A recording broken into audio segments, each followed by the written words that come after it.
dia a todos, bem-vindos aqui ao Segundas Intenções. E a gente tem o prazer de receber hoje Laerte Coutinho, que é um dos nomes mais importantes do cartoon, das histórias em quadrinho, das tirinhas no Brasil. Outro dia eu estava numa reunião bastante informal, assim, num aniversário, com o Marçal Aquino, o escritor Marçal Aquino, que já esteve aqui, e ele falou assim: olha, se existe um gênio na literatura brasileira hoje, chama-se Laerte. Então, Laerte, bem-vinda ao Segundas Intenções. É um prazer recebê-la aqui. Muito obrigada. No nosso caso, é o segundo encontro, né? Nós já nos vimos lá na Biblioteca de São Paulo. Mas muito obrigada pela presença de todo mundo. A gente alterna aqui ao Segundas Intenções da Biblioteca de São Paulo, Biblioteca do Parque Vila Lobos, e Laerte nos dá a honra aqui de participar pela segunda vez do Segundas Intenções.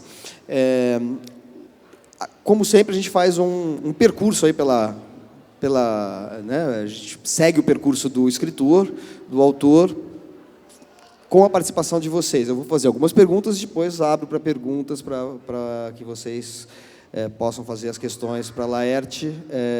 A gente vai fazer, então, começando a apresentação da Laerte, nascida em 1951 em São Paulo, começou a desenhar nos anos 70, né, na revista Balão. Eu vou falar de alguns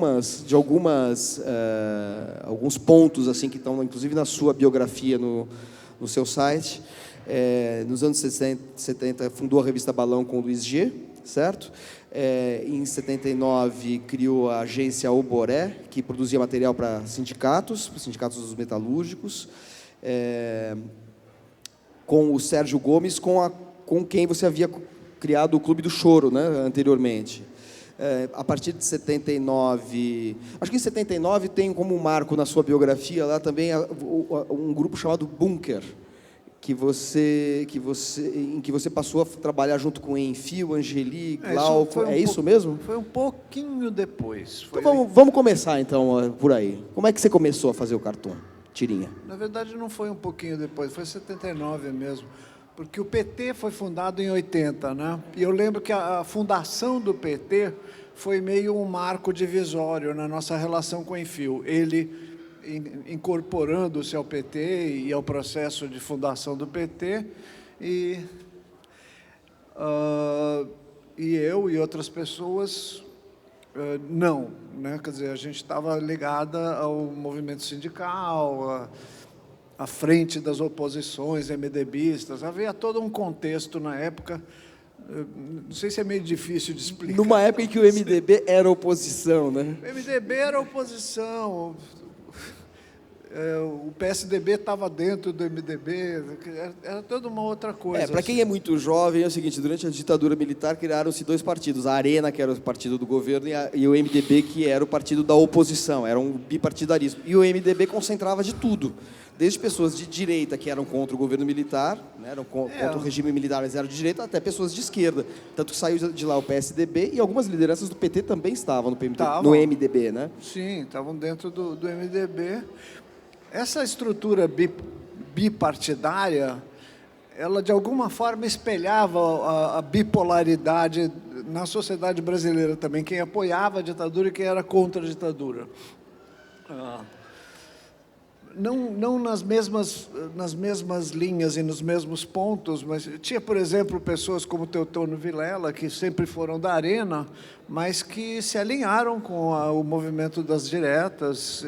Tinha mais gente na Arena que, em determinado momento, compreendeu que, historicamente, a ditadura precisava ser ultrapassada, precisava ser vencida.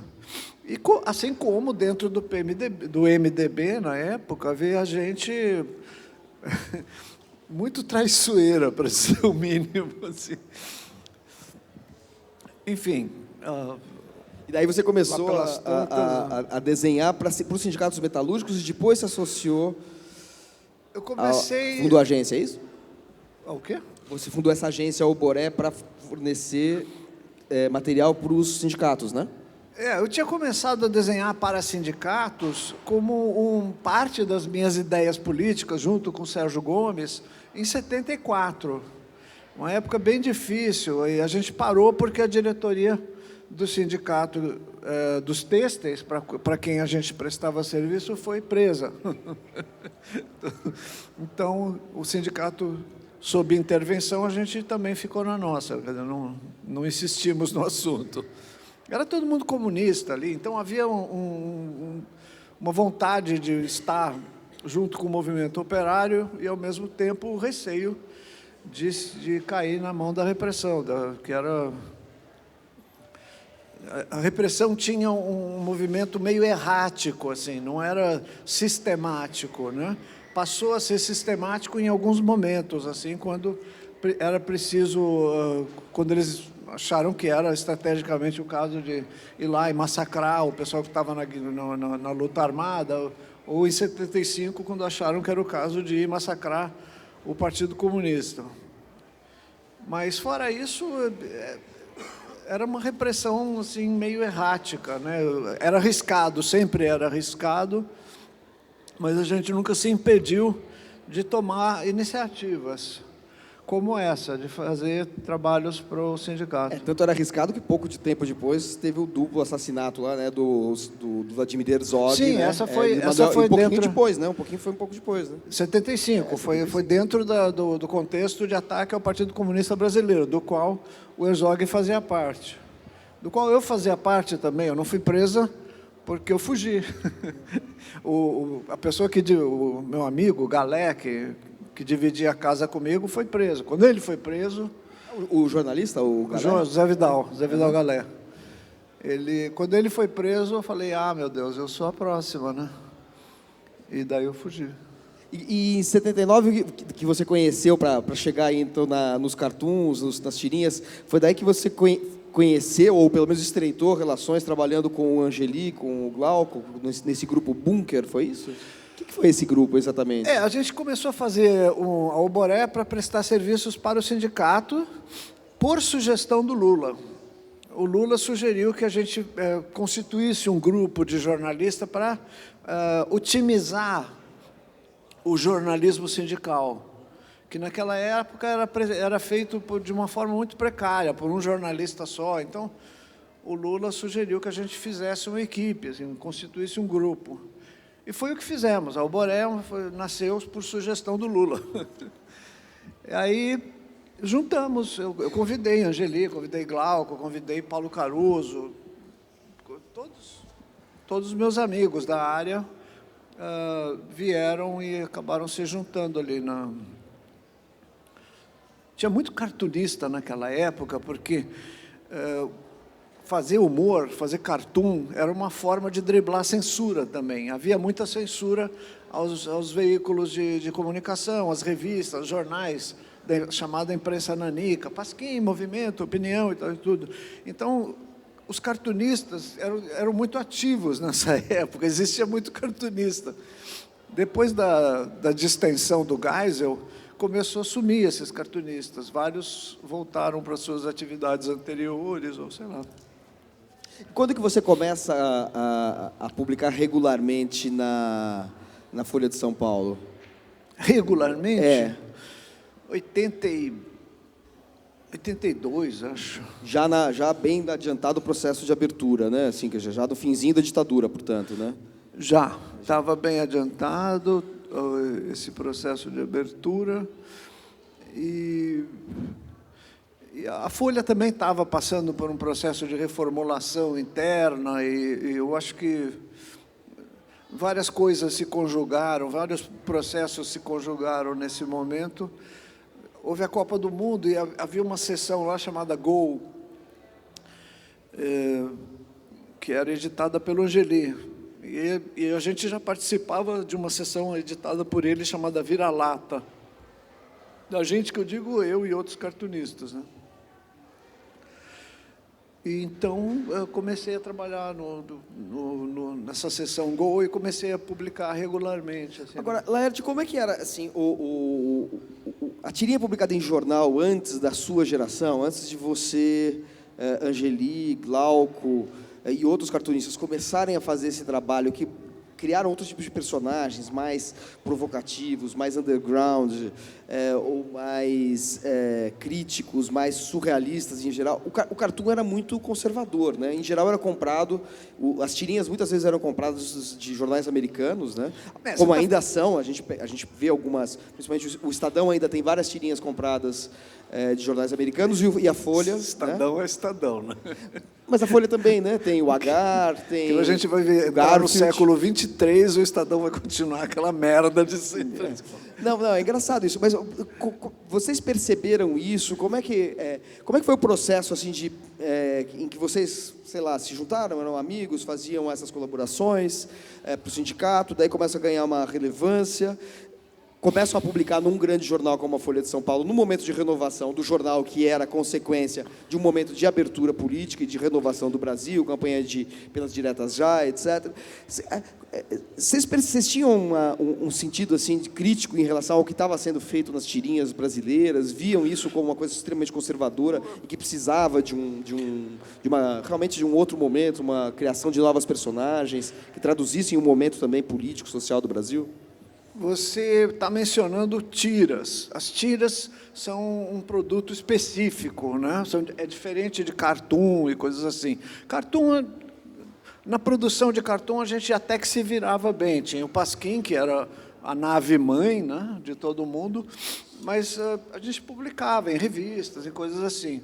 Agora, a tira era um território fechado, porque era ocupado pelas distribuidoras americanas, que se chamam syndicates, não são sindicatos. O sindicato de trabalhador chama union. Então, os syndicates são agências de distribuição de material jornalístico. No caso das tiras, eles ocupavam assim todos os jornais americanos e no mundo também, muitos jornais, inclusive no Brasil. Jornais como o Globo, o Jornal do Brasil, a Folha, você compravam suas tiras, que era Popeye, Modesty Blaze, Recruta Zero, Zero, Hagar, compravam dos distribuidores americanos. Então, a gente sempre teve vontade e patrocinamos algumas iniciativas no sentido de ocupar esse espaço. Teve um projeto de lei, por exemplo, que a gente queria, que era de obrigatoriedade de publicação de material nacional. Ele nunca foi um projeto muito bem conduzido, não. O fato é que, em 85, né, quando o governo Sarney se estabeleceu, foi isso? 85, 86? A campanha das diretas foi 84, acho que 85 Bom, isso. Nesta época... 85, não me lembro agora, porque 86 é o Plano Cruzado, né? Eu acho que ele assume no final de 85 e o Plano Cruzado é 86, é isso aí. O Sarney assume e convida o Ziraldo para chefiar a Funarte. O Ziraldo anuncia, entre outras coisas, o negócio da broa de milho, tudo, ele anuncia também que vai fazer uma agência de distribuição de quadrinhos. Ele resolveu começar o projeto de defesa do quadrinho nacional pela constituição de uma estrutura para a distribuição, que ele achava que esse que era o problema principal. E era. Então, essa agência, que chamava Agência Funarte, convocou os cartunistas, quem tem tira. Todo mundo tinha alguma ideia na gaveta, assim, e apresentamos. Foi nessa época que o Glauco começou a fazer o Geraldão também. E você fez o Condomínio? Eu fiz o Condomínio. Explica como é que era o Condomínio, para quem não viu, por favor. Condomínio era um condomínio. Se estruturava em cima de um eixo, que era o síndico, o repressor, autoritário e pentelho, e um personagem que era o zelador, o porteiro, que era um sujeito meio macunaíma, assim, sabe? Meio... Como é que é o nome? Malas Artes. Um personagem jocoso, um personagem brincalhão. E aí tinha um universo de personagens que moravam no prédio, que eram meio flutuantes, assim, podiam entrar ou podiam sair. E esse foi o início da tira Condomínio. Depois ela foi mudando um pouco, eu fui centrando mais em alguns personagens. Apareceram os gatos, apareceu general, apareceu o grafiteiro, apareceram o capitão, puxa-saco, né, o Fagundes. Então a tira foi ampliando assim. Mais tarde eu comecei a fazer os Piratas do Tietê na revista do Angeli e resolvi ter uma tira também. Por quê? Porque o Condomínio foi vendido não para a Folha de São Paulo, mas para o Caderno 2. E aí, quando a Folha me convidou a fazer tira, eu resolvi fazer uma outra tira. Então, eu tinha duas tiras, assim, era uma coisa meio esquizofrênica. Piratas do Tietê e Condomínio. Condomínio no Estadão e Piratas do Tietê na Folha, é isso? Depois de algum tempo, eu saí do Estadão e fiquei só na Folha. Eu resolvi fundir as duas tiras na Piratas do Tietê, que é o que tem hoje. Uhum. E quando surge Los Tres Amigos? Los Tres Amigos foi uma época, não me lembro o ano, não, acho que foi anos 90 já, né? Não sei. O Angeli queria comemorar as parcerias que a gente tinha, eu, o Glauco e o Angeli e eu. A gente fazia muita parceria de cartoon. Então, ele quis fazer uma sessão dentro do Chiclete com Banana, onde a gente ia comemorar essa nossa parceria. E resolvemos fazer uma sessão de fotos fazer uma sessão de fotos, uma coisa engraçada assim. E na época estava saindo esse filme, Los Tres Amigos, The Three Amigos, né, do John Landis. John Landis? Acho que é. E a gente se vestiu de mexicano e achamos uma coisa encantadora, assim, ficamos os três gostando muito da ideia. E aí veio Você a ideia era de Laerton. Laerton, Glauquito e Angel Villa. Aí a gente resolveu fazer uma história em quadrinho mesmo. E gostamos muito, os leitores gostaram também e continuamos durante alguns anos fazendo isso. Quando que você começou a criar personagens? Pois é, foi... Personagens mesmo, assim, de duração ao longo do tempo, que estão até aí. Eu nunca gostei muito de fazer personagem. Eu fazia personagem porque eu achava que era meio obrigatório. Porque essa linguagem da tira, do quadrinho periódico, ele meio que oferece isso como possibilidade e meio que obriga também as pessoas. Quando você diz por aí que faz quadrinho, em geral te perguntam, que legal, qual é o seu personagem? Porque quadrinho é associado com personagem. Na verdade, não é. A natureza do quadrinho é muito mais ampla do que isso. Mas, durante muito tempo, eu meio que me obriguei a ter personagens. Então, na época da Placar, por exemplo, eu fazia uma tira semanal, que era o Criolo e Baianinho. Talvez tenham sido os primeiros personagens que eu fiz. Depois teve os personagens do Condomínio. E daí surgiram... Agora, no caso do Piratas do Tietê, antes das tirinhas, você fazia a revista, né? Piratas do Tietê, ou em livros, né? Quer dizer, que depois você reuniu em vários volumes. Eu fiz uma história para Chiclete com Banana, eu fiz uma segunda história para a revista Circo. Depois eu comecei a ter uma revista... que era a minha revista pessoal. Que era Piratas. Piratas do Tietê, chamou-se. Uhum. Tá, perfeito. E daí você vai, quer dizer, a partir desse processo todo, que você passa a fazer os quadrinhos, você tem os quadrinhos, passa para as tirinhas na Folha, você se transforma numa das cartunistas mais famosas do Brasil. E, você está falando. Não, mas é fato, né? Não, você, Angeli, e o Glauco... Não sei, porque... Aliás, hoje inaugura-se a Ocupação Glauco, em homenagem ao Glauco, que formou com o Angeli, com a Laerte, esse trio aí dos principais cartunistas brasileiros. Ocupação que já foi feita para a Laerte também, né? E para o Angeli também. Na forma de labirinto, né? Labirinto do Minotauro, né? Teve primeiro a Ocupação Angeli, que foi há uns não sei quantos anos atrás. Teve a Ocupação Laerte, que acho que foi em 2014, né? Uhum. E hoje está tendo a Ocupação Glauco, que abre hoje. Você acha que essas ocupações do Itaú já foram feitas em cima de obras de vários escritores? Enfim, Mário de Andrade, Hilda Hilst, por aí vai. O fato de terem feito de 3 cartunistas significa que... você acha que houve progressivamente um reconhecimento de que o cartoon é uma linguagem literária como todas as outras e não uma forma de entretenimento popular, como muita gente ainda acredita? Ou o que você acha disso? Assim? Como é que você vê a posição do cartoon em relação às outras linguagens literárias? Eu não acho nada. Você quer saber? Eu acho interessante que se considere como parte da literatura, ou como parte das artes gráficas, ou como parte das artes plásticas, porque, na verdade, é tudo isso. Quando a gente pensa em ópera, por exemplo, a gente, em geral, põe no campo da música, né? A história da ópera está lá, junto com a história da música. Mas a gente se esquece que muitas óperas são iniciativa do libretista e não do músico. O músico foi convidado para quê? Porque o músico atraía muito mais gente, né? Mas não era exatamente o autor da ópera. A ópera envolve teatro, envolve cenografia, envolve balé, envolve questões cênicas complexas, mas ela é tida como parte da música, assim, né? Quadrinhos é uma linguagem híbrida também, que tem de tudo lá dentro. Mas, por exemplo, o fato acho de que tem, quando o Maus do Art Spiegelman ganhou o prêmio Pulitzer, e foi a primeira vez que um quadrinista ganhou um Pulitzer.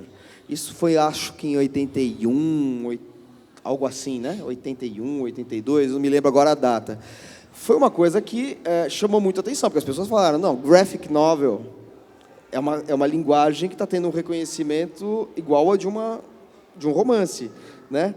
E acho que isso começou com essa validação, começou em âmbito internacional e americano mais nos anos 70, 80, com Will Eisner, com Art Spiegelman, e vocês no Brasil foram os responsáveis, você, o Angeli, o Glauco e outros também, né? Cartunistas que deram essa, sem perder o humor, sem perder a função de entreter, fazer rir ou criticar, tal, sem perder nenhuma dessas características, dotaram aí de exibiram uma capacidade de invenção de linguagem que deu aí um status de linguagem literária também ao cartoon, né? Você não acha nada? Continua não achando nada? Não, não é que eu não acho. Sempre teve. A história em quadrinhos, desde o que a gente considera os inícios, assim, sempre teve super conectada. O Harriman, né, que fazia Crazy Cat. Harriman. Não sei, conheço. Eu não Aquilo era uma produção sofisticadíssima, muito poética, muito complexa. As histórias da Crazy Cat eram, assim, o suprassumo da linguagem para a elite, assim, vamos dizer, mas, ao mesmo tempo, eram muito populares também. Então, o quadrinho nunca foi uma coisa essencialmente popularesca ou coisa assim. Humorística, né? Normalmente é associado mais ao humor, né? Ou humorística. Pois é, ela é uma linguagem que comporta de tudo, assim como o humorismo, é uma ferramenta, né? Mas, enquanto uma ferramenta de expressão, ela pode servir a vários discursos, né? Discursos mais complexos e mais sofisticados, e a discursos mais simplórios. Isso aparece no seu trabalho? Aparece em que momento? Por exemplo, você tem a série de Deus. A série de Deus tem muito humor, mas, ao mesmo tempo, tem reflexões mais, enfim, filosóficas, metafísicas. A série do Minotauro já é muito mais enigmática. Né? É muito mais enigmática, muito mais simbólica. É difícil, não é fácil. Se você vê só uma história ou só uma tira, tá, você demora para entender a linguagem, é mais difícil. E a série, enfim, você tem um pouco isso, né? De ter criado uma linguagem. Eu comecei a fazer essas tiras que você chama de enigmáticas a partir de um determinado momento, que foi quando eu senti necessidade de fazer isso. Eu senti que o esquema prioritariamente, ou preferencialmente, humorístico, no sentido de produção de piada, com presença predominante também de personagens, eu senti que isso era uma linguagem que onde eu já tinha feito o que precisava fazer, o que eu sentia vontade de fazer, quer dizer, já tinha acabado um ciclo. Então eu comecei a fazer coisas mais livres, mais soltas, mais parecidas com coisas que eu fazia na adolescência, na juventude, que eram conectadas com poesia, com coisa. É que a gente, em geral, começa a ler um livro, ou uma sessão do jornal, ou uma coisa assim, a gente já predispõe os olhos e o cérebro para receber um tipo de coisa. Se você pega o suplemento literário de um jornal, você começa a ler aquilo com o cérebro conectado com literatura, ensaios, críticas, resenhas, tal. Você chega na última página da ilustrada da Folha, o seu cérebro conecta com piada, diversão, gente rindo, tal, não sei o quê. E eu coloquei uma tira que era reflexiva, que era poética, num lugar onde a leitura esperada era outra. Isso gerou um certo choque, assim, mas eu não estava fazendo nada que eu não tivesse feito, eu não estava fazendo nada que um poema não faça. É que a gente se predispõe às coisas de uma maneira que eu acho que desperdiça muito, sabe? Às vezes a gente está andando pela rua, olha uma determinada cena com um objeto, um poste, uma bicicleta, um cachorro, um gato, não sei o quê, e aquilo constitui algo que, se a gente visse uma foto, ou se a gente visse aquilo num filme, a gente ia falar, ai, que lindo. Mas como a gente viu na vida mesmo, preocupado com alguma coisa, não sei o quê, a gente está pouco se lixando. Então, esses momentos de preparo do cérebro, para predispô-lo a determinadas mensagens, são coisas que eu tentei detonar um pouquinho, sabe? Eu tentei provocar. Algumas vezes conscientemente, outras não. Depois de um certo tempo, eu comecei a fazer minhas tiras de um modo mais natural, assim. Então, como eu não estou preocupado em fazer uma piada, eu estou preocupado com outra coisa, cujo nome eu nem sei. Mas é engraçado, porque você, por exemplo, o Overman, que é um super-herói. Ali é piada. E é piada, mas tem muita angústia existencial nele também, né? Nas situações, né? Quer dizer, você foi aos poucos assim. Essa é a piada. Você pegando uma coisa assim que é vamos dizer, as convenções de gênero. Em que, em dado momento, você renovou as convenções de gênero, e a partir desse momento em que surgem, eu não sei datar isso, você pode dizer quando isso, você estava falando em alguns momentos, do momento que surge essa necessidade. Mas você não apenas renova as convenções de gênero, as codificações de um gênero, como você subverte, né? Você pega a convenção de gênero, não é que você cria uma personagem que ninguém tinha pensado num aspecto dela, um super-herói que tem um aspecto, uma característica que ninguém tinha pensado. Não, você vira do avesso a ideia do super-herói. Então, ele é um super-herói frágil, um super-herói paralisado, né? Ele não é um super-herói com superpoderes, ele é um super-herói com supercomplexos e coisas assim, né? Que vão acontecendo. Sim, assim como Deus também, eu transformei Deus numa personagem humana. Quer dizer, eu despi Deus desse caráter metafísico e teológico, né? Eu transformei Deus numa pessoa, um senhor. Quando você passa a fazer em 2010 o cross-dressing, né? Você assume uma outra identidade, e num primeiro momento, para todo mundo, era uma identidade de vestimenta, depois de sexual, depois num primeiro momento você falava que era cross-dressing, depois você passou a pedir que as pessoas se chamassem, usassem a forma feminina para te chamar, você fez aquilo teve um caráter de intervenção, as pessoas que te conheciam num primeiro momento acharam que era uma provocação, e depois você, em entrevistas, em intervenções públicas, você passou a falar da sua opção sexual, da sua orientação sexual, não sei como é que você prefere tratar, e passou a ter uma militância mesmo em relação a direitos transgêneros.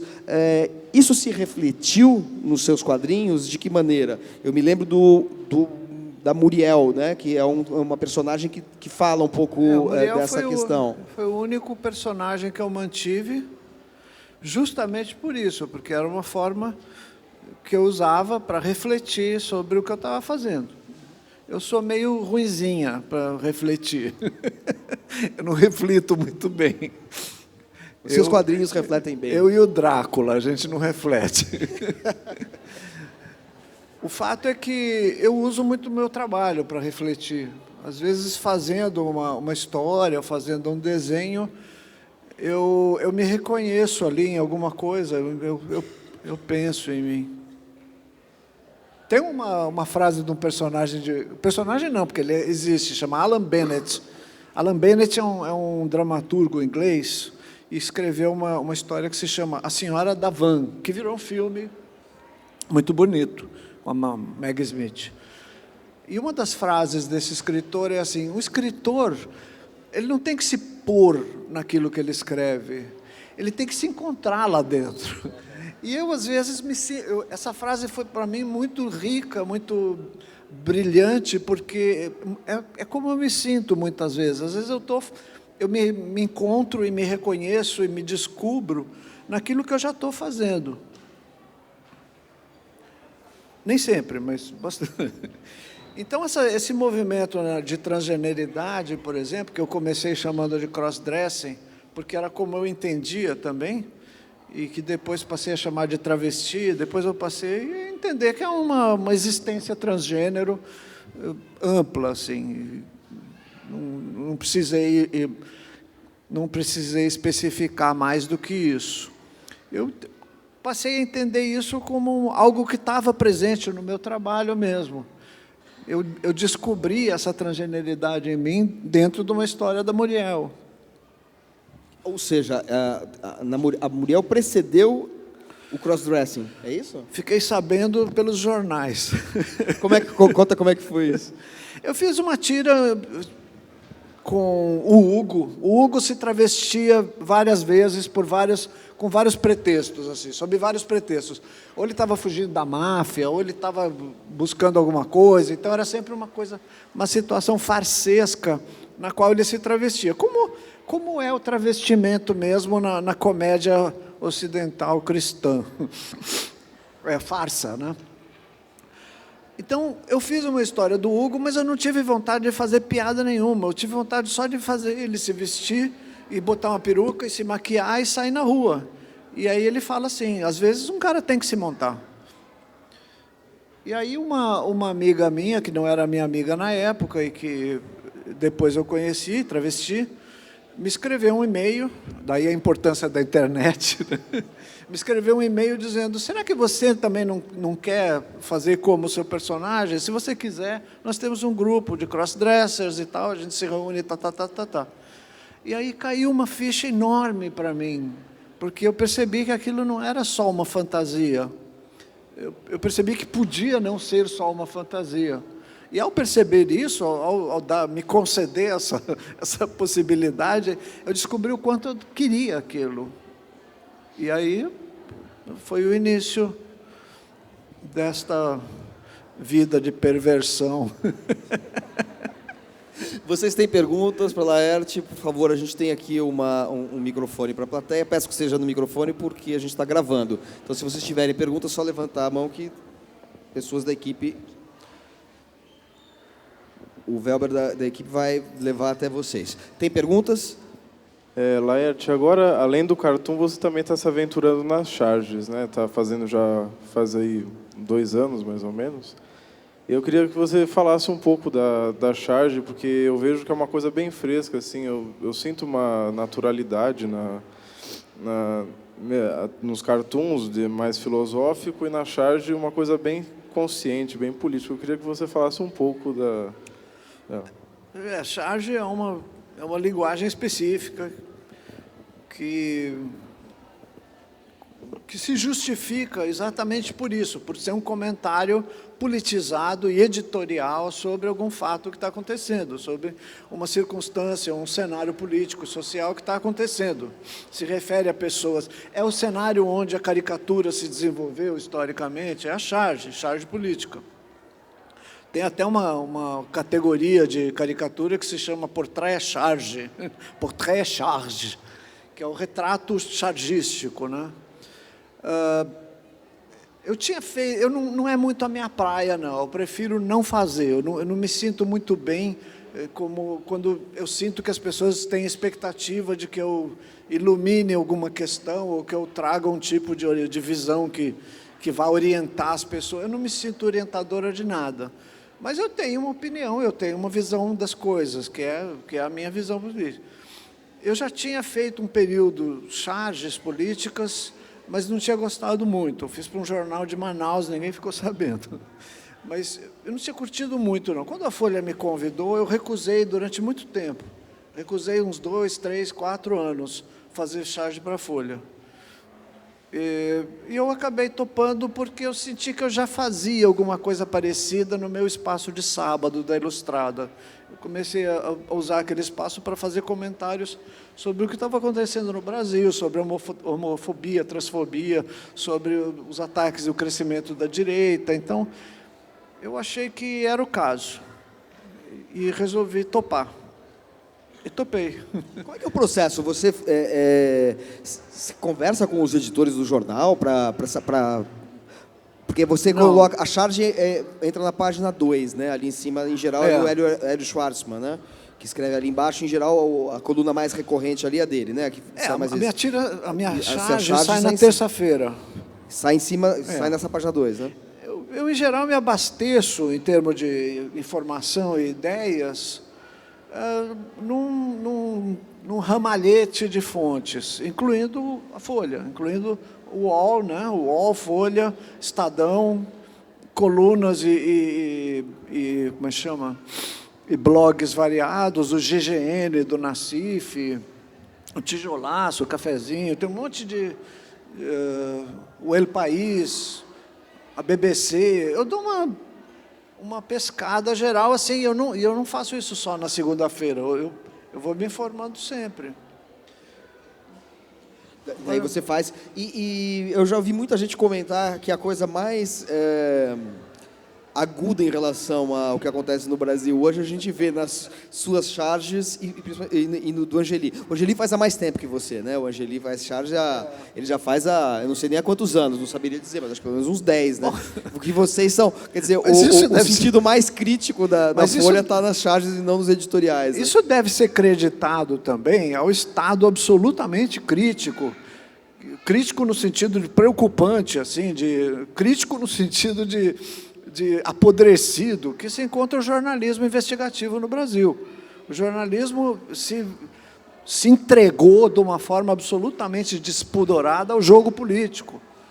Então, o que a gente está vivendo no Brasil encontra no jornalismo, da grande imprensa, né, televisão e grandes jornais, encontra uma cumplicidade muito evidente, que não existia, quer dizer, não é que não existisse, mas não existia de uma forma tão descarada, assim. E eu não vou aqui ficar falando mal desses ou daqueles, porque eu estou falando de colegas, empregadores e pessoas que, de alguma forma, eu considero e tenho respeito. Mas, assim, como uma análise geral do que está acontecendo, eu acho que a imprensa no Brasil tem essa característica, está completamente entregue ao jogo político, ao interesse político. Não é um interesse político muito variado, é um interesse político que tem um lado só. Eu acho que essa imprensa está por trás da ascensão de pessoas absolutamente nefastas, como Eduardo Cunha, e agora está tentando fritá-lo. Bom, enfim, o vínculo entre o que a grande mídia produz como material de informação e o que está acontecendo no cenário político, institucional, é muito evidente para mim. Então, eu acho que isso é um problema à parte, inclusive, que merece ser tratado como uma questão muito séria e fundamental, que é a questão da regulamentação da imprensa e da mídia no Brasil, que eu acho que é muito necessária. O que seria essa regulamentação? Por favor, se alguém tiver pergunta, só levanta a mão para eu poder... Acabar com o monopólio, propiciar que grupos de mídia sejam mais diversificados, que reflitam a grande diversidade que existe neste país, que é um país enorme, com uma população gigantesca, com uma diversidade cultural e econômica muito grande. É um contrassenso que só se explica por vícios históricos, que essa realidade tenha como veículo uma mídia que está na mão de 5, 6 famílias. Eu acho que isso é uma coisa que tem que ser mudada. Isso não, de maneira nenhuma, representa controle de mídia, de maneira nenhuma representa censura, e de maneira... É o contrário, justamente. É a abertura da informação. Sua pergunta, por favor? Olerte, bom dia. Meu nome é Ítalo. Eu queria saber assim, você escreveu na Folha, né? Também na Veja, e alguns trabalhos você fez para a Rede Globo, não foi isso? Você fez trabalhos para a Rede Globo também, Rede né? Globo também, é isso? Fiz. No Sai de Baixo. É uma pergunta, você sofreu algum tipo de censura no seu trabalho? Porque são veículos extremamente conservadores, e você não. Bom, Você são sofreu algum veículos tipo de conservadores, censura? mas não são burros, entendeu? Sim, mas você sofreu, assim, por exemplo, você fala sobre isso, sobre determinado assunto, você fala, sobre determinado assunto você não fala. Eles se cercearam de alguma maneira o seu trabalho ou não? Ou você teve liberdade para fazer? Eu tenho muita liberdade para fazer. Eu nunca recebi da Folha nenhum tipo de reprimenda. Tipo, isso não pode sair, ou não faça assim. Nunca. E no caso de TV, como é que foi o seu trabalho com TV? Você fez o seu trabalho com televisão? Para quais programas você... Pois é, essas O que você coisas... fazia para os programas de televisão? Só conta um pouco, por favor, como era esse trabalho. Televisão já era uma linguagem mais enquadrada, entendeu? Eu fazia roteiros para TV Colosso, por exemplo. Roteiros para TV Colosso. Escrever para Priscila, JF, Gilmar, aquele bando de cachorro. Quer dizer... O que você pode pôr ali que pode suscitar um momento de censura? Não, isso não pode sair. Hã? Sai de Baixo também, né? Sai de Baixo também, TV Pirata eu também fiz.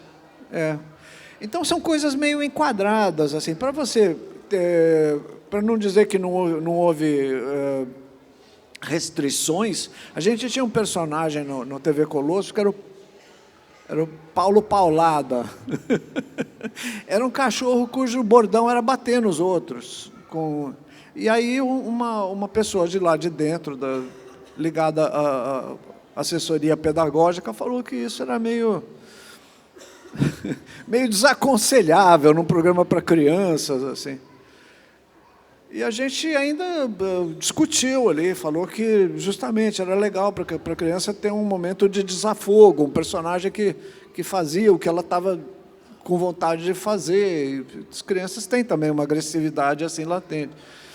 Eu não sei bem, não me lembro bem como é que a coisa parou, mas isso foi um momento de discussão, assim, não baixou uma censura, assim, está proibido o Paulo Paulada. Houve um momento de discussão, né?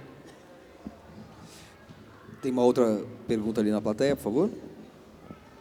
Oi, Laerte. Aqui. Tudo bom?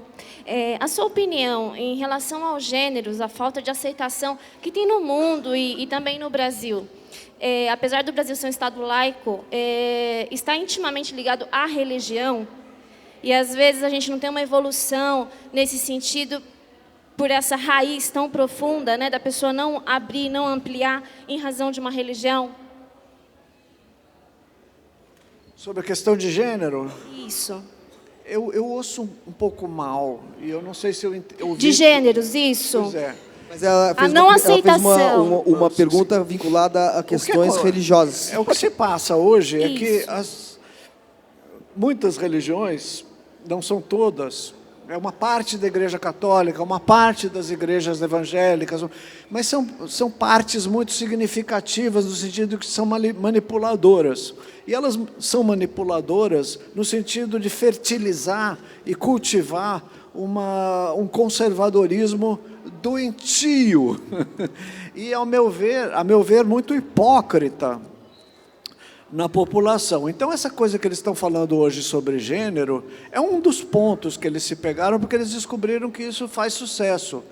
Dizer que se tem pênis é homem, se tem vagina é mulher. Eles acharam que isso é de uma simploriedade que lhes interessa, porque essa gente raciocina em termos, procura vender uma imagem, uma ideia de mundo simplória. Deus existe, é todo-poderoso, criou você. Se você for bonzinho, ganha o céu. Se você for malzinho, vai para o inferno. Homem tem pinto, mulher tem buceta. Sabe, esse tipo de raciocínio simplório, binário, cai como uma luva para esses caras. Eles não são burros, não. Eles são muito espertos. Essas pessoas são manipuladoras e são altamente acompliciadas com o que existe de mais violento e agressivo na sociedade, que é o que mata travestis, que é o que mata prostitutas, que é o que mata gays, lésbicas, que é o que produz um cenário que faz do Brasil um dos países mais violentos enquanto vivência LGBT. Ao mesmo tempo que o Brasil é um país que tem, que tem paradas do orgulho LGBT muito pujantes, muito bem-sucedidas, também é um país onde se mata muito. E esse discurso é completamente cúmplice. Eles criaram uma coisa que eles consideram inimiga, que se chama ideologia de gênero. Tal coisa não existe, essa gente é ignorante, nunca lê um livro sobre questão de gênero. O que nós sempre quisemos foi que o gênero, a questão de gênero, fosse discutida nas escolas, não só por causa das meninas e dos meninos trans, que a transgeneridade é algo que se manifesta na infância e na adolescência, mas também por causa das relações entre homens e mulheres, em que as mulheres começam a ser oprimidas, espezinhadas e humilhadas desde a escola.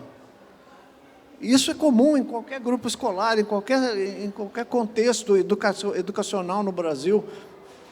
Então, o que nós pedimos fosse que a questão de gênero fosse contemplada com a atenção de educadores e de funcionários. Nós não estamos querendo ensinar ninguém a ser travesti. Essa gente é absolutamente mal intencionada nos debates. E é isso que está por trás dos projetos de lei que eles propõem. Agora, um imbecil chamado Vitório Galli está propondo que travestis e transexuais sejam proibidas de entrar em banheiro feminino, que homens trans sejam proibidos de entrar em banheiro masculino. Vê se pode, um imbecil desse que não sabe escrever direito, nesse caso ele é mal instruído em gramática, mas ele sabe o que está fazendo. Propondo uma besteira dessa, sabe? O que é isso? É cortejar o atraso, é cortejar e reverenciar o que existe de mais desinformado e ignorante na sociedade. Para pescar aí, para pescar a massa de manobra, para pescar gente que dá dinheiro para a porra da igreja deles, está entendendo? É isso que está acontecendo. E essa gente é que está por trás do que existe de pior na política brasileira. Essa gente está por trás do Cunha. É algo que a gente precisa um dia prestar muita atenção. Eu espero que esse dia seja hoje. Assim, eu sei que não tem a menor importância porque não faz diferença, mas você acha que esses caras que criam essas leis e personagens sinistras do tipo Eduardo Cunha acreditam nas leis que criam, ou eles estão criando essas leis para amalgamar aí um apoio de um público que fica atordoado com as mudanças da sociedade e que daí precisa se salvar a partir de se espelhando em políticos conservadores? Qual é a diferença entre um imbecil que faz um canalha que faz um negócio desses acreditando e um canalha que faz nisso aí não acreditando? Nenhuma. Ele está produzindo um efeito político que é detestável, que é absolutamente nocivo para uma sociedade que quer ser civilizada. Então, para mim, não importa se ele acredita ou não. Se é uma canalice com ignorância ou uma canalice manipuladora. O que eu tenho visto, por exemplo, do Feliciano, me faz pensar que ele sabe muito bem o que está fazendo. Se ele acredita naquilo ou não, pouco me importa. Tem um ótimo episódio do Porta dos Fundos, inclusive, que eles simulam uma reunião como se fosse o Feliciano. Fala assim, o que nós vamos fazer essa semana? E daí o cara fala assim, não, falar mal de gay, já, não tem mais impacto. Vamos falar assim, fala aí. Hitler teve seu lado bom também, quer dizer, ou seja, tudo que ele fala de politicamente incorreto, não é nem politicamente incorreto, de abjeção que ele fala, é visto ali, é representado ali como uma mera estratégia de marketing, né? Eu acho que vai um pouco por aí, a percepção que muita gente tem. Acho que é. Sua pergunta, por favor? Na verdade, são duas perguntas, mas primeira é um pouco dentro do ponto de gênero, ou gays, ou feminismo e tudo isso. Fala um pouco mais perto. São duas perguntas. A primeira envolve um pouco as minorias, como gays, Pode falar mais alto, porque feminismo realmente a gente tem um retorno muito e tudo mais. precário aqui, então. Eu me alinho contigo sobre todas essas coisas de gays morrem a cada dia, mulheres morrem a cada dia, travestis têm expectativa de vida muito baixa e tudo isso. E aí você começa a estudar e querer entender e até lutar e até informar novas pessoas. Em alguns momentos você bate na barreira do protagonismo, porque daí falam, não, mas você não pode falar sobre isso. Você é homem branco, não é miserável, então você não pode falar sobre isso. E realmente, aí você fala, putz, eu realmente nunca sofri sobre aquilo. Então, eu devo me calar? Como assim? É uma injustiça gigantesca que acontece e eu não devo falar? Como que é? Ainda mais na internet. Aí você vai opinar na internet. Não tem como você ser protagonista, porque você tem todo mundo lá para falar. E aí, como que é a parte do protagonismo? O que você acha sobre tudo isso? Essa é uma pergunta? Essa é uma. A outra, a Avon fez recentemente uma propaganda com Lineker, com alguns gays ou algumas coisas que talvez não desse para entender direito ou rotular de alguma forma. E uma marca, como que será que esse protagonismo bate com uma marca que não é nenhum, nem outro, nem nada, ou é tudo? Então, o protagonismo é como um todo. Queria saber a sua opinião. O que se chama de protagonismo, lugar de fala, essas expressões todas, eu acho que tem sido compreendido de uma forma muito repressora. Tem sido compreendido justamente com o efeito de produzir isso que você falou. Quer dizer, alguém que não é homossexual não pode falar no circuito homossexual. Alguém que não é mulher não pode falar enquanto mulher. Alguém que não é mulher negra não pode falar como mulher negra. Não pode falar dos problemas. Protagonismo e lugar de fala são conceitos que existem para ser cotejados e para ser incluídos num rol de preocupações e de análise das falas de um grupo, de uma sociedade. Mas não é para calar a boca de ninguém, isso é uma merda. Isso é uma merda que há um vício. Eu não sei, eu sou contra isso e eu acho que aos poucos está se alcançando algum tipo de maturidade onde esse tipo de argumentação não prevalece mais. Porque ele funciona justamente para você não ouvir o outro. Funciona para você falar sozinho. É uma merda isso, não produz nada de positivo. Agora, quanto às marcas, eu tive recentemente num negócio que se chama Fórum de Empresas LGBT. São grandes empresas, quase todas multinacionais, infelizmente ainda não tem nacionais, que têm preocupação com as questões LGBT, de inclusão, e as empresas que assinam os 10 pontos daquele grupo se comprometem a dar empregos para pessoas trans, para pessoas gays, para pessoas lésbicas, se comprometem a promover políticas que estimulem o debate e que combatam o preconceito e as visões agressivas. A Avon é uma delas.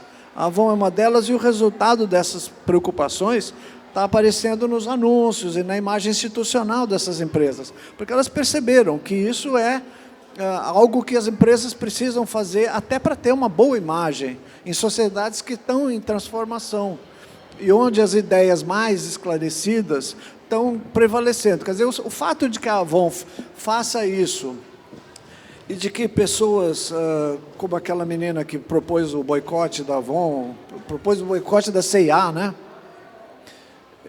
Sejam deixadas de lado e não sejam levadas em conta, para mim são sinais positivos.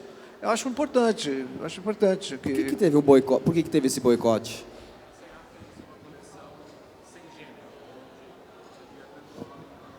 O quê?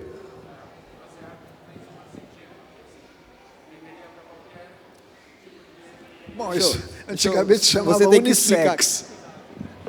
A C&A fez uma coleção meio que sem gênero, onde poderia qualquer um comprar.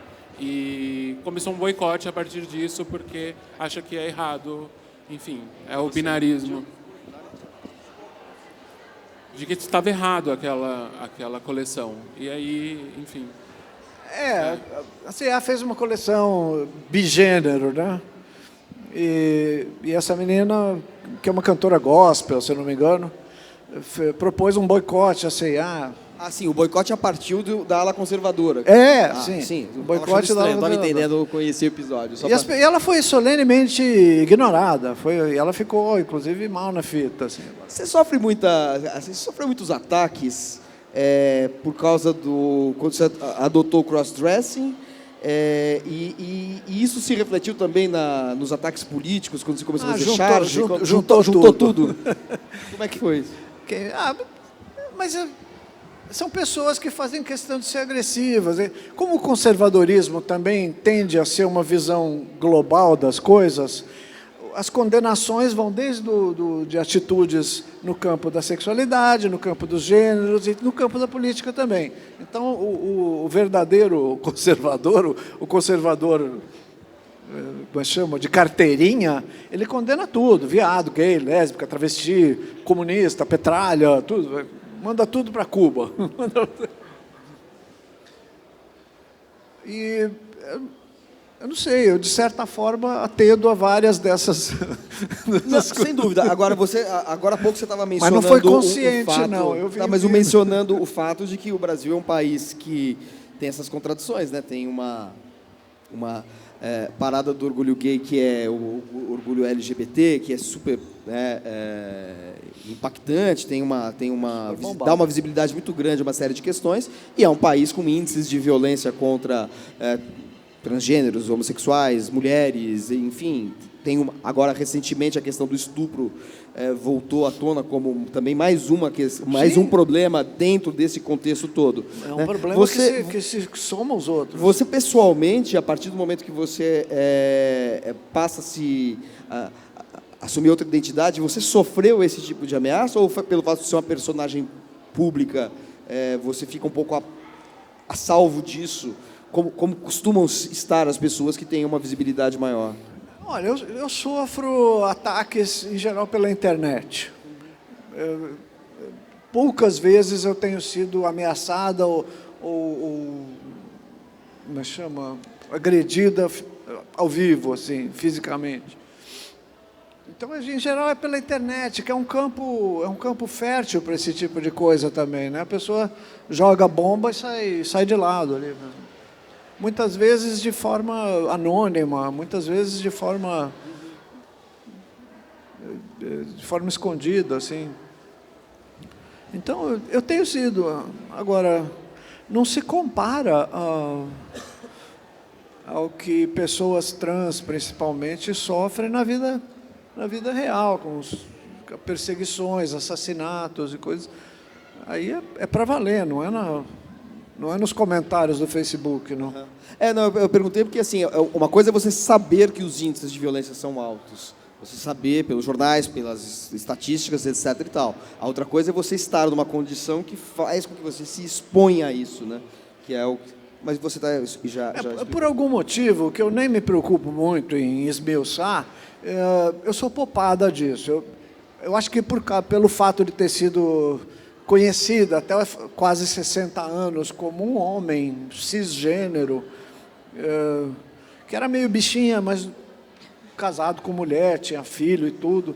Então, eu era conhecida como uma pessoa mais ou menos dentro dessa situação, até relativamente recentemente, né? Então, essa mudança, ela meio que se apoia, quer dizer, as reações a essa mudança se apoiam num conhecimento prévio que me garante um certo respeito, assim, uma certa respeitabilidade. Perfeito. Temos mais uma questão? Laerte, aqui. Lá no fundo. O século passado a gente viu pensadores como Freud falando do futuro de uma ilusão, que a religião deveria cada vez mais perder a força. E o que a gente vê no início desse século é justamente o contrário. A gente vê um recrudescimento, a gente vê um atavismo, né? E não é só uma coisa só no Brasil, a gente vê o Donald Trump colocando questões raciais abertamente. E a minha questão é um pouco pessimista, porque se a gente olha hoje a bancada evangélica, a bancada da bala, e todo esse crescimento, o número de evangélicos crescendo, criando, dando o primeiro alicerce, a primeira educação para essas crianças, com esse fundamentalismo, com essa questão da verdade, né, essa verdade de gênero, essa verdade religiosa, a gente tem um cenário um pouco não linear pela frente, mas circular, voltando por um lugar muito escuro, né? O que você acha disso? É um cenário pessimista mesmo? A gente está... essas minorias, ou seja, quanto mais essas minorias têm liberdade, quanto mais vozes, quanto mais das sombras saem, maior é a violência? A gente está para esse cenário mesmo? O que você acha? Eu não Você sei, pode você falar está um pouco propondo disso? uma abordagem quase filosófica das coisas. Eu não sei se a gente volta exatamente para um ponto onde esteve. Este golpe que aconteceu agora, porque para mim, eu não tenho dúvida que o que aconteceu em termos de poder institucional no Brasil é um golpe, apesar de não ter tido militares ainda, mas ele tem sido comparado com o golpe de 64. E algumas vezes as pessoas acham que é exatamente o que está acontecendo, de novo. Eu acho que não é. A sociedade é muito diferente, a sociedade está mobilizada em termos e condições e em volume de uma forma que não estava em 64. Então, hoje, a evolução de um golpe terá que ser necessariamente diferente, como está sendo. Vamos dizer que haja um sentido totalitário ou totalizante parecido, mas não é uma história se repetindo, não. É diferente. A reação da sociedade está sendo outra, as perspectivas são outras, os desdobramentos serão outros também. Então, o recrudescimento de posições conservadoras hoje também é diferente do predomínio dessas mesmas posições no passado. Um humorista aí outro dia falou que antigamente a gente podia fazer piada de viado, de preto, que não acontecia nada, era tranquilo. Hoje a gente não pode abrir a boca mais. É evidente que é diferente mesmo. As coisas são... Você não pode mais sair falando mal de uma determinada população impunemente. Você não pode esquecer que aquilo pode ser humilhante para aquelas pessoas e que aquelas pessoas detêm hoje um poder de consciência, um poder político suficiente para te peitar de volta e para te questionar, inclusive te levar à justiça, quando há prejuízo nessa coisa, como tem acontecido. Então, as coisas são diferentes. O que obriga também ao conservadorismo a adotar uma posição diferente. Hoje, se os grupos fascistoides e de direita que estão se organizando são diferentes dos grupos nessa mesma espectro ideológico que se formaram no passado. Dificilmente vai se formar um partido fascista de massas, hoje, como foi nos moldes do Mussolini, nos anos 20, 30, na Itália. Dificilmente vai se repetir isso. Provavelmente serão outras formas, o movimento Brasil Livre, o movimento...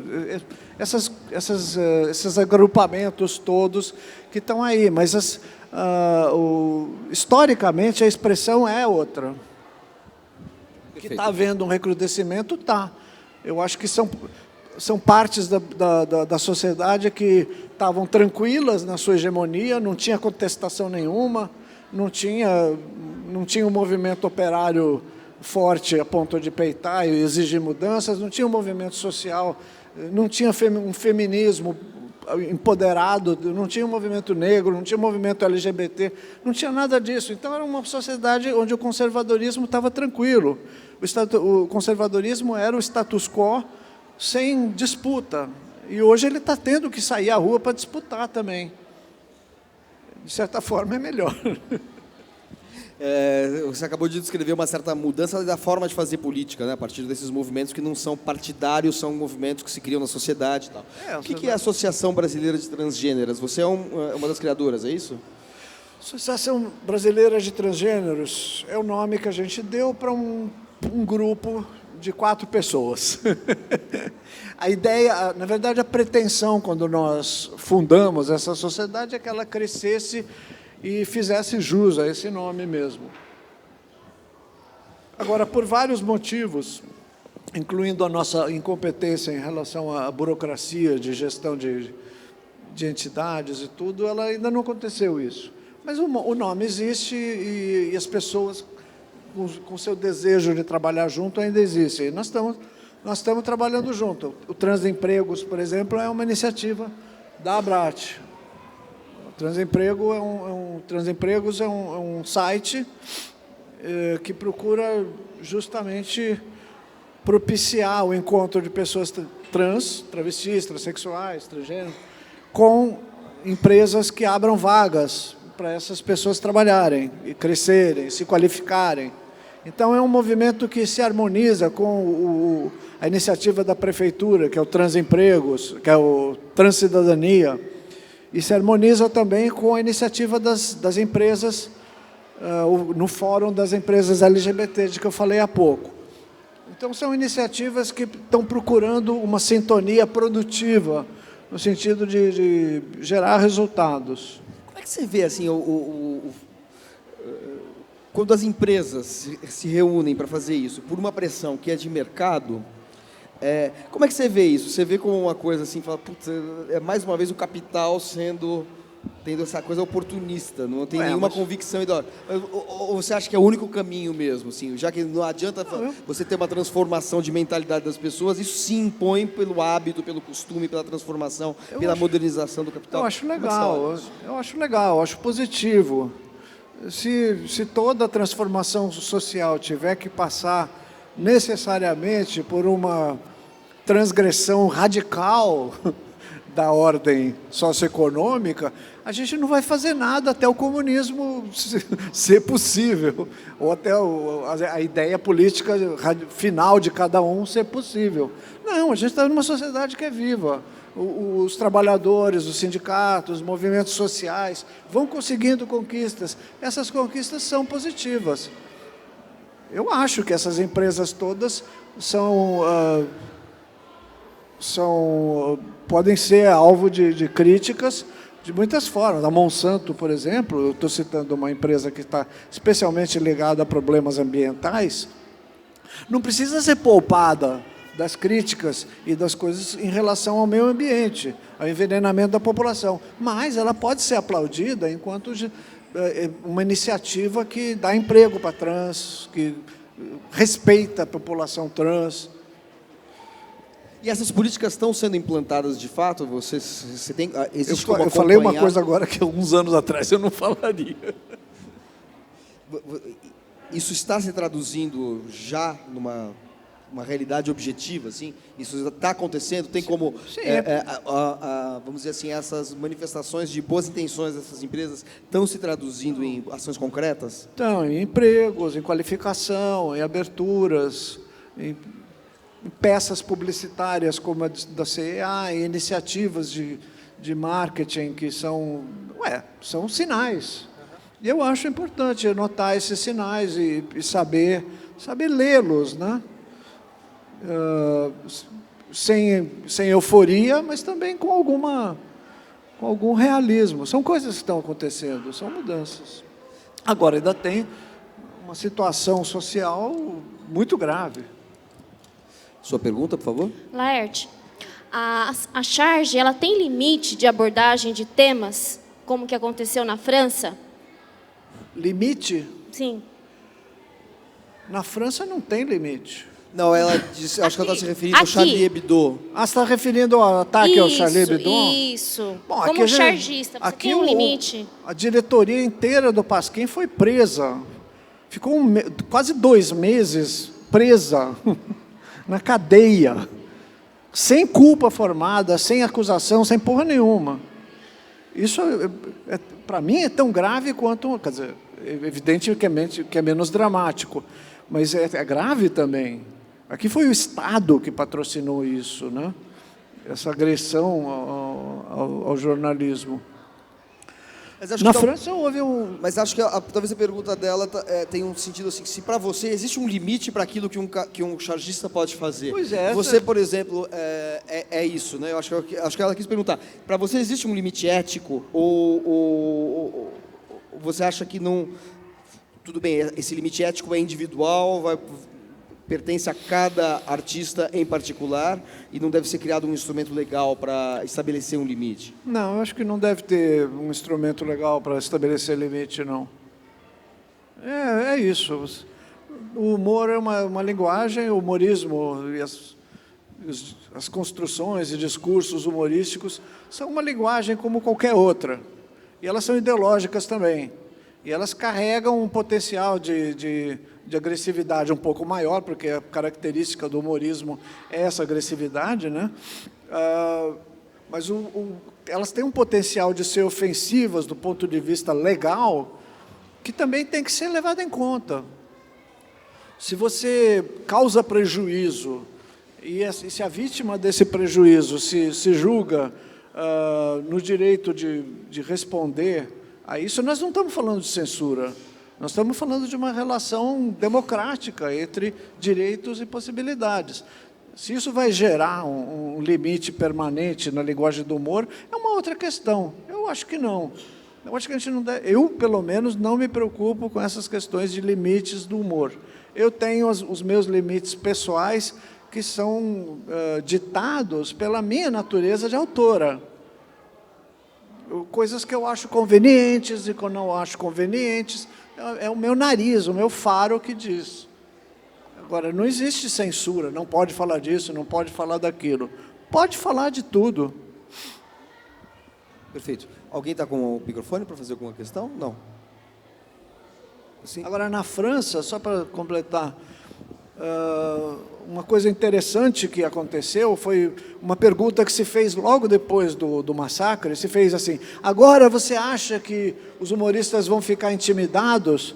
Eu tinha absoluta certeza que não, eu falei isso na época. Não, nem aqui, nem na França, nem em lugar do mundo. Isso não é uma coisa que... não vai acontecer isso.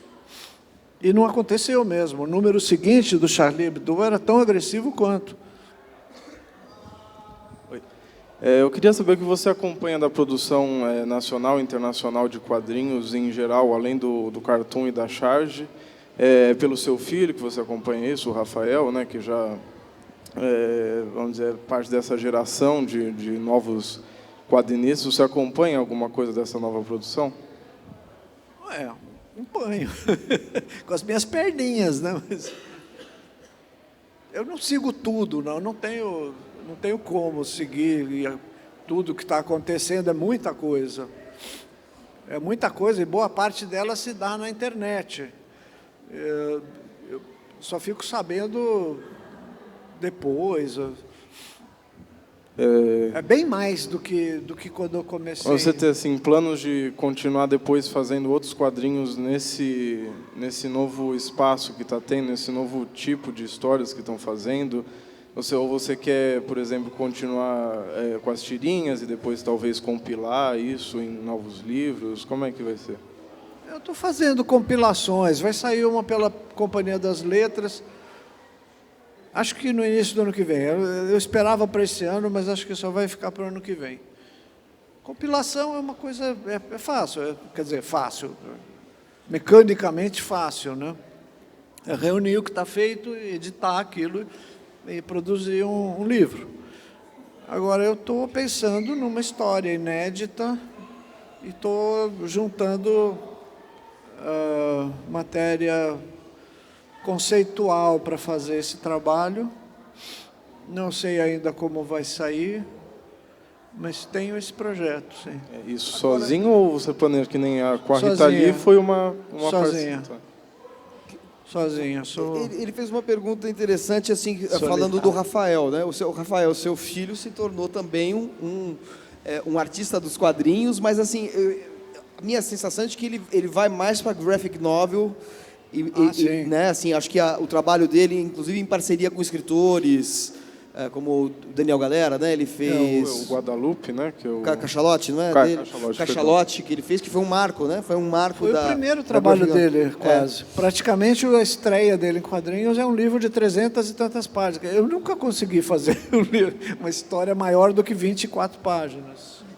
Agora, você fez com ele o Muchacha, né? Que é uma graphic folhetim, não é isso? Não, Muchacha foi com a companhia. Mas você não fez com o Rafael? Não, com o Rafael eu fiz uma história de 20 e poucas páginas que chama Vizinhos. E como é que é a parceria com ele? Assim, essa relação pai e filho, parceiros. Ele foi assim, só o meu publisher, ele foi quadrinho? só o editor. Na verdade, eu fiz a história, botei na mão dele, ele sugeriu alguns aspectos da edição ali. Não, ele é fantástico. A gente se dá muito bem. Assim. Eu nunca fiz parceria com ele, a não ser num desenho animado que ele fez baseado a partir de uma história minha. Eu ajudei um pouco no roteiro, daí ele completou o roteiro, fez o desenho dele, tudo. É uma animação.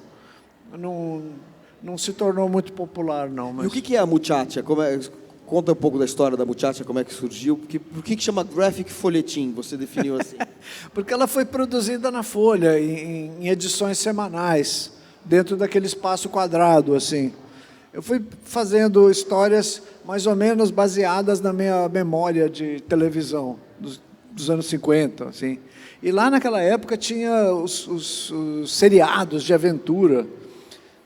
Tinha o Falcão Negro, tinha o Capitão Sete, tinha uns seriados de aventura, assim, ao vivo. Então eu inventei um seriado de aventura nos anos 50, 57, 58, e ele ia acontecendo. Eu fui publicando histórias em sequência, assim, e quando eu vi aquilo, estava já me estimulando a produzir um roteiro mesmo para tudo. E foi o que eu fiz. Depois de um tempo, juntei tudo e fiz uma história só, né? E o que é já que você falou em televisão, suas lembranças, o que é o Laertevisão? Foi o trabalho Aqui, né? que veio antes. Eu comecei a publicar na Folha, nesse espaço da Ilustrada, uns quadrados assim, que era sobre televisão.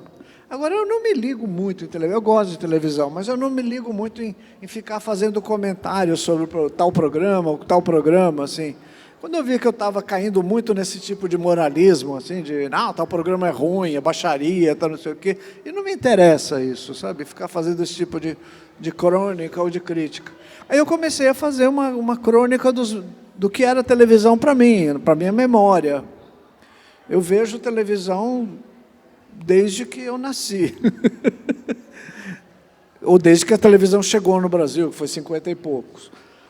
Então, eu comecei a fazer memória da televisão e memória minha também. Então, o que era ser uma criança nos anos 50 e conviver com aquela mitologia toda da televisão. Então, eu juntei esses desenhos nesse livro. Se você tivesse que falar assim, quais são suas principais referências, aquilo que formou assim, o seu imaginário, a sua percepção, a sua sensibilidade, você acha que é assim, você falou da televisão, você acha que são os próprios quadrinhos, é literatura, é crônica, é música popular, cinema, o que formou a Laerte? Eu acho que histórias que vieram de livros, cinema e televisão, principalmente. Música, acho que não, eu gosto muito de música, tanto é que eu pensei em ser música. Eu fiz música na USP até o 3º ano. Mas eu não virei música, ainda bem. Mas, por exemplo, literatura, assim, teve em algum momento você falou de quadrinhos de conotação de feição mais poética. Assim, literatura teve alguma importância para você? Tem algum autor... Claro, sempre é sempre importante, mas para o seu trabalho especificamente, teve algum poeta, algum escritor que teve... A gente está, segundo as intenções, é um programa das bibliotecas do Vila Lobos de São Paulo que trazem escritores. Então, eu acho que é particularmente interessante saber quais são as suas referências literárias, poéticas, e principalmente aquelas que se refletem, aquelas que você incorpora de alguma maneira ao seu trabalho. Bom, o inevitável e óbvio Monteiro Lobato, acho que é um ponto de partida para qualquer pessoa. Mas tinha muito livro em casa, tinha muito material gráfico também, tinha coleções de obras de arte, tinha muita coisa, assim. Então eu alimentei esse pequeno cérebro desde sempre, assim, né? Não sei, de literatura tinha, além de... Eu lia meio sem critério. Eu comecei a ler essa de Queiroz, ainda sem entender direito as coisas. Lia Machado de Assis também. Machado de Assis eu li várias vezes na vida, assim. Eu li numa época e, sei, acho que no início da puberdade, depois eu li de novo na adolescência, depois eu li em adulto. Eu acho que tem livro que é bom você ler assim mesmo, ler várias... Muita gente fala que a crônica teve uma grande... Enfim, teve uma riqueza no Brasil, né, como gênero literário, justamente porque é um gênero que busca e realiza uma aproximação muito forte entre a linguagem escrita e a linguagem oral, mais do que... Uma vez eu vi o Paulo Henrique Brito, que é um grande poeta do Rio de Janeiro e um dos melhores tradutores de língua inglesa do Brasil. Ele escreveu um ensaio que não tinha nada a ver nem com poesia, nem com tradução, mas que ele falava da dificuldade que o escritor brasileiro... como os diálogos nos romances brasileiros eles emperravam um pouco a narrativa e soavam artificiais quando comparados com Paulo Henrique Brito. E ele falava assim, quando você lê um romance em inglês... sobretudo em inglês ele estava falando, você nota que o diálogo, quando você abre mesmo a travessão e a personagem fala, o diálogo flui melhor. No romance de língua portuguesa e no romance brasileiro, claro que existem inúmeras exceções, mas, assim, de uma maneira geral, o diálogo, a fala da personagem sempre soa um pouco artificial, sempre soa um pouco descolada da realidade, sempre soa um pouco inverossímil. E a crônica teria tido papel no Brasil, isso não é o Paulo Henrique que está falando, sou eu que estou acrescentando, com base, enfim, em leituras tanto de cronistas quanto de pessoas que analisam as crônicas. A crônica teria sido um gênero literário que soube, mais do que a ficção, mais do que o romance, do que o conto, se aproximar do linguajar comum, o linguajar do dia a dia, a coisa res do chão, tal. E a gente vê, né, um pouco da poesia do modernismo, que é bem desinflada, bem falando da coisa miúda do cotidiano, aparece na crônica, né? E eu acho que, assim, agora conversando com você, me ocorre que a linguagem dos quadrinhos e as tiras de jornal, junto com a crônica e junto com uma certa poesia mais desinflada, como a crônica modernista, ou a poesia da geração modernista, ou a poesia marginal dos anos 70. Recentemente a gente teve aí a Flip homenageando uma poeta da geração marginal, que foi a Ana Cristina César. Quer dizer, junto com esta poesia, uma certa poesia brasileira, junto com a crônica brasileira, a tirinha, o quadrinho, conseguiu também captar muito essa linguagem do dia a dia no Brasil, né? Talvez em parte, o sucesso dessa linguagem se deva a isso. Não é exatamente uma pergunta, é um comentário. Eu queria saber se você tem algo a falar sobre isso, porque você tem, obviamente, nos balões dos seus quadrinhos, muitas vezes... Se você usar balão ou não usar balão, tanto faz, você tem falas de personagens. A história anda com base nas falas dos personagens, muitas vezes, não exclusivamente. E aí tem uma coisa assim de tornar o diálogo ágil, né? Desculpa o comentário um pouco longo, talvez. Bom, isso certamente não teve uma contribuição muito grande dos primeiros quadrinhos de Pato Donald, da Abril, Mickey Mouse.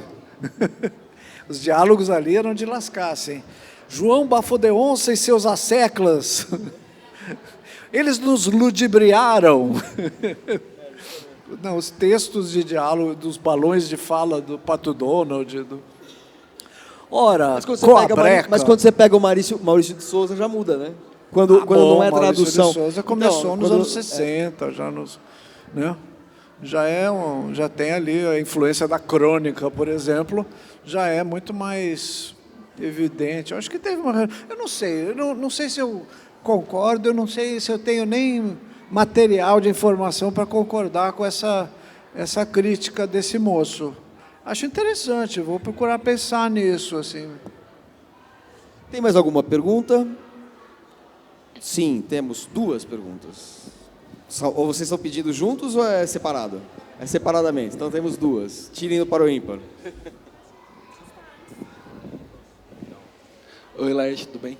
Eu ia fazer uma pergunta específica da questão de gênero e educação. Como você mesmo citou, a educação tem um papel fundamental na transformação da visão do aluno e da criança para ser discutidas as questões de gênero, para os alunos não se restringirem a uma visão simplória da questão de gênero.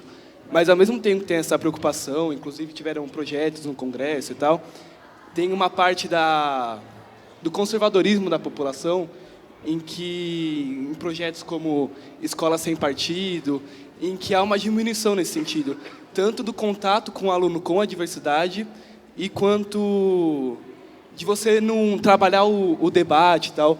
Como que a gente, para aumentar a visão da população na questão do gênero, como que a gente podia contornar essa visão conservadora da sociedade e essa regressão na questão da educação, em professores serem perseguidos por conta de opinião política, ou esse projeto mesmo, como Escola Sem Partido? Bom, acho que, em primeiro lugar, é não contornar. É enfrentar essa visão. Essa visão está buscando ocupar o centro dessas instituições, a escola, a vida institucional. A gente não pode contornar, a gente tem que ir lá e disputar. Porque é uma visão que é aniquiladora. Eles não estão querendo conviver, não, eles querem aniquilar mesmo. Esse deputado que propôs essa lei sobre banheiros aí, para homens e mulheres de verdade, ele fala ali que eu não sou contra, eu não sou homofóbico. Primeira coisa que ele fala... É o Apolinário, né? É o Apolinário, não? Não, é pior que o Apolinário. Se é possível.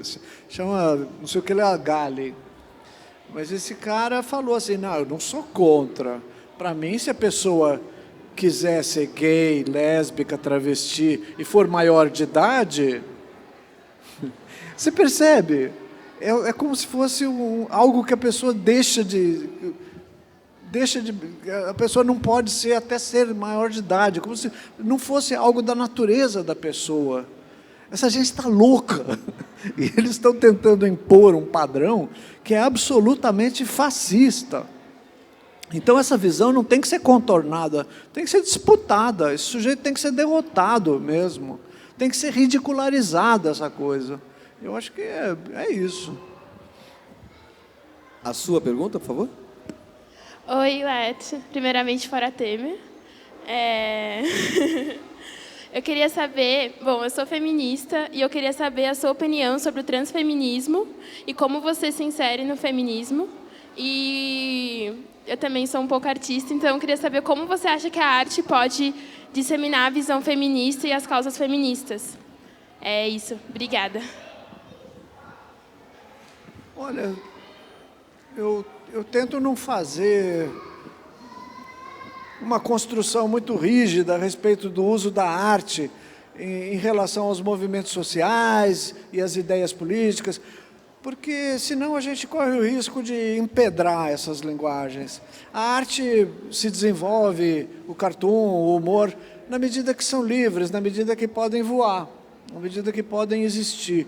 Se essas manifestações, se essas expressões são usadas para os movimentos sociais de forma mais engajada, tudo bem, não tem um problema, mas acho que a gente não deve ser muito rigoroso com esse tipo de utilização, porque senão a gente limita as coisas mesmo, a gente empedra, sabe? A gente tira o molejo dessas expressões que vivem de ar, vivem de liberdade mesmo. Quanto ao transfeminismo, eu não tenho uma posição muito clara, não. Eu tenho algumas amigas minhas que são transfeministas e estão no movimento. Eu entendo e apoio o feminismo por causa de toda a história que o feminismo percorreu e traçou na história da humanidade e da importância absurda que ele tem, uma importância muito grande, enorme, para o movimento LGBT, para vários outros movimentos sociais. Agora, há a possibilidade também de que a questão, principalmente a questão transgênero, traga informações para o feminismo. Como o feminismo não é um partido político, como ele é uma coisa também muito fluida e muito diversificada, é possível uma intersecção do movimento transgênero com o feminismo. Agora, eu não me entendo como mulher. Eu entendo que existem questões que são da área de problemas da mulher que não dizem respeito a mim, que sou pessoa transgênero. Assim como as pessoas transgênero também têm questões que são da sua própria área. Então, eu acho que a convivência produtiva entre essas áreas todas é possível, sim. Perfeito. Há mais alguma pergunta? Não havendo, a gente vai terminar os Segundas Intenções de hoje. Eu gostaria de convidar vocês para que no dia 30/7 compareçam à Biblioteca de São Paulo. A gente tem um encontro com Humberto Werneck, igualmente das 11 às 13 horas, então na Biblioteca de São Paulo, né, no Parque da Juventude, 30/7, Humberto Werneck, cronista, jornalista, escritor, Humberto Werneck. Aqui na Biblioteca Vila Lobos, a gente vai ter no dia 13 de agosto, também das 11 às 13, o escritor Luiz Rufato, o romancista mineiro, radicado em São Paulo, Luiz Rufato. E na Biblioteca de São Paulo, no dia 20 de agosto, das 11 às 13 horas, a escritora Elvira Vinha. Tá bom? Então, os nossos próximos 3 encontros são esses: Humberto Werneck, Luiz Rufato, Elvira Vinha. E eu espero por vocês nos Segundas Intenções. Agradeço muito a presença de todos e agradeço, sobretudo, a presença da Laerte. É um prazer tê-la pela segunda vez nos Segundas Intenções, agora aqui no Parque Vila Lobos. E, enfim, espero que a gente possa fazer ainda muitos outros encontros para conversar sobre o seu trabalho, suas opiniões. Obrigadíssimo. Super obrigada pela presença de todo mundo aqui e pela sua participação, a qual eu já estou até me acostumando. Que bom. No terceiro encontro eu já vou até saber as perguntas. Esse que é o problema, né? Eu vou ter que ficar inventando perguntas diferentes, assim, mas para isso eu conto com a ajuda de vocês sempre, já que a plateia sempre tem muito interesse em fazer perguntas para você. Laerte, muitíssimo obrigado, foi um grande prazer. Muito bom fim de semana a todos.